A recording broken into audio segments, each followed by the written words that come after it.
Saya Tarshan dari Puchong. Okey, saya ada testimoni Aurora Pants untuk mak saya.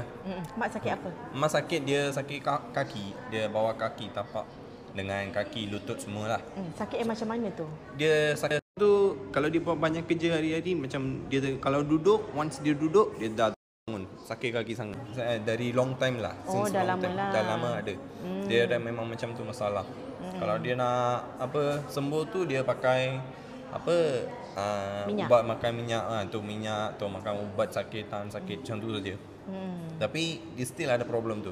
Tapi one day saya ada dapat tahu ni Aurora Pants, dan mas saya pun dapat beli try pakai Aurora Pants dan socks. The next day dia punya sakitan tu sudah cure. Macam mana tahu tak? Sebab dia sakit, lepas tu dia kata dia tidur, lepas tu macam biasa. The next day dia bangun terus dan jalan. Dia tak feel apa pun. Dia pun dah terlupa. Lepas tu saya tanya dia, "Mak, engkau punya kaki tu dah okey ke tak?" Kan, mana Baru tu sakit teringat? kaki? Baru teringat. Sampai dia lupa, tengok dia punya efek dia, sampai dia terlupa sakitan semua tu. Sebelum ni bangun pagi macam mana? Susah tak? Susah juga, susah nak bangun juga. Memang susah nak bangun. Tapi pakai Aurora dia boleh bangun jalan. Jangan bangun. Dia sampai dia tak sedar tengok. Sampai saya nak tanya pula dia tanya. Wah.